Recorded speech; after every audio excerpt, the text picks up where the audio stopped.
Hi guys, good morning.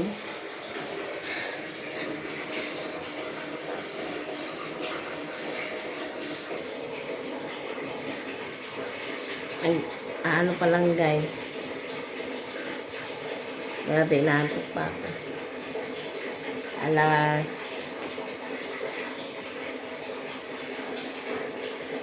alas 4. Kailangan kong gumising ng maga kasi nagbababad ako ng putik. Malala na ang tubig dito sa amin. Grabe ang braso. Hapon walang tubig, maghapon, grabe. Kaya ang dami nang nagkakasakit dito napupuyat, mag-abang ng tubig. Bababad ako ng puti kasi ganun din naman.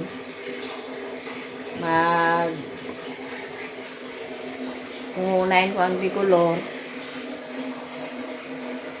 panibang salin ulit ng tubig. Mahina pa rin naman ang tubig.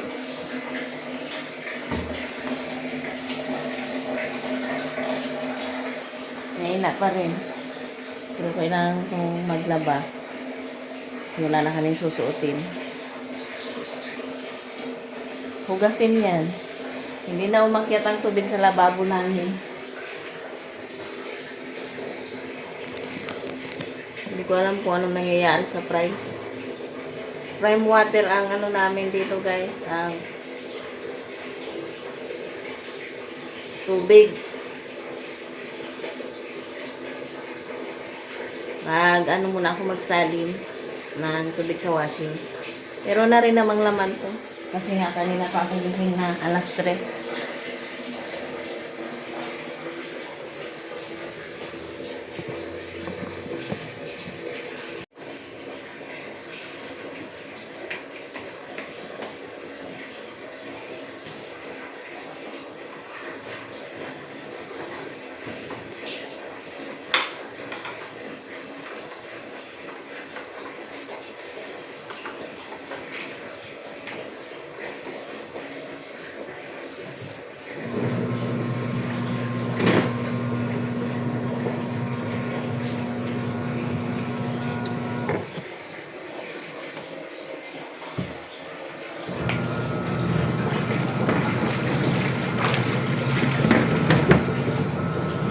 Puti yan guys, uniform ng asawa ko.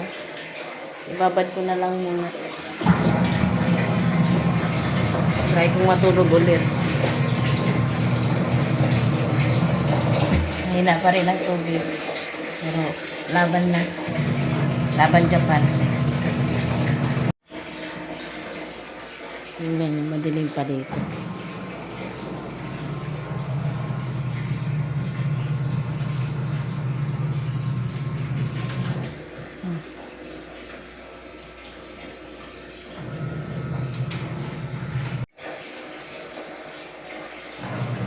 Pa lang ata ang gising dito sa mga kapitbahay namin.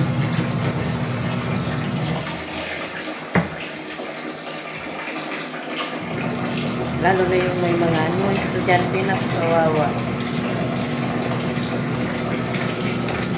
Hindi lang naman dito sa amin guys, pati sa ibang face. Kasi kaya ano to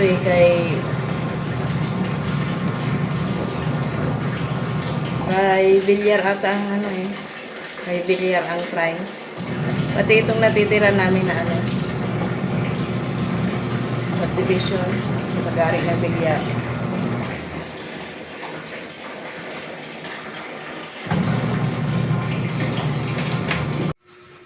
Hi guys, I'm back. Maliwanag na. Natulog ako ulit. Tapos nag-alarm ako ng 5. Parang hindi naman ako nakatulog. Hindi ko kaya guys. Hindi ako naghugas kaninang pagising ko ng 3. Nakaisang banlaw pa lang ako sa puti. Ang nakasalang dito ay bicolor. Ay naku. Tingnan nyo yung tubig. Ganyan kahina ang tulog.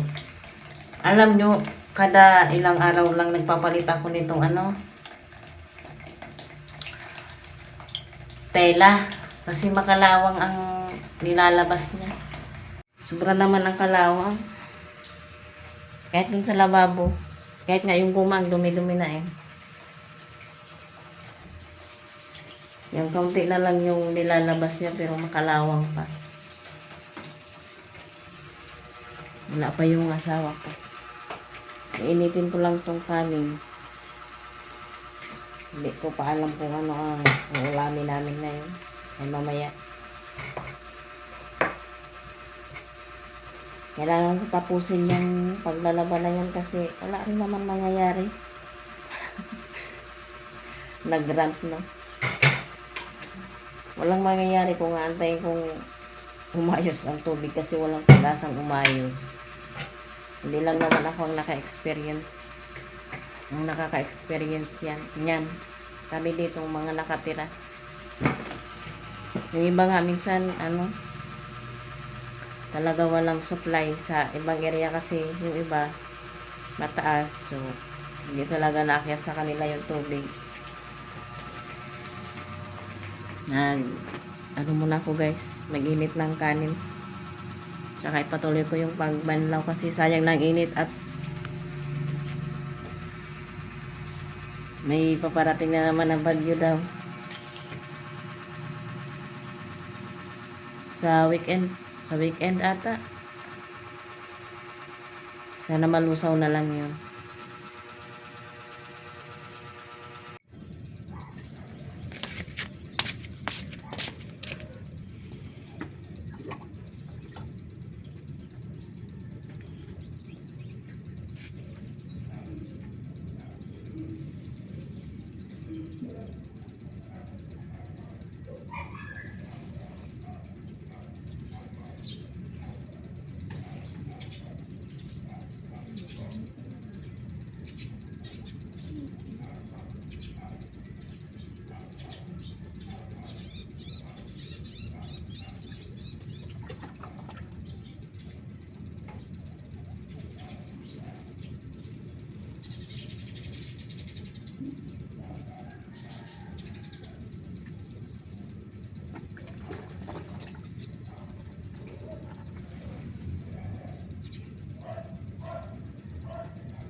Tapos na ako guys banlaw.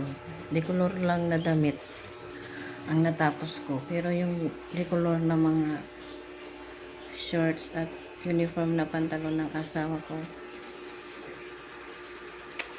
Andun pa rin sa washing. Sobrang hina na ng tubig. Ang hirap makapuno nung malaking timba doon sa CR kasi sa CR ako nagbanlaw. Kasi kung mag-hose pa ako dito sa labas, walang lalabas na tubig. Yung asawa ko tubog na. Kumain na rin naman kami ng almusal kanina. Pansit, pandesal. Kakainin ko yung isang balisusok. Yung kanin na ininit ko, hindi nakain. Yung tray. Ito inubos ko yung laman dito kanina kasi nagdilig ako, diba? Ayan ang mga natapos kong sinampay. Okay na yan, at least meron akong nabanlawan, naisampay. Kasi kung hindi ko yan gagawin, matatambak lang din. Ayan. Maganda ang panahon eh. Sana maghapon yan. So yun lang guys ang aking video update ngayon. Nagpapatubig ako dun sa kusina. Yung timba kailangan kong lagyan kasi maghuhugas pa ako doon.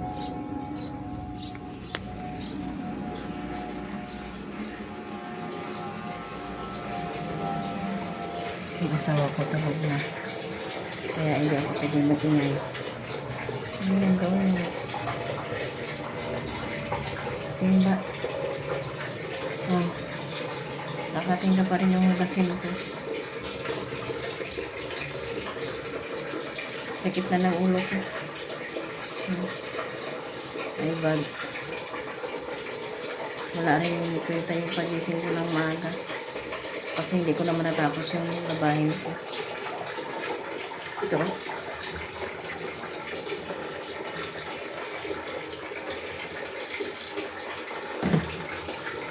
Kita nyo ba?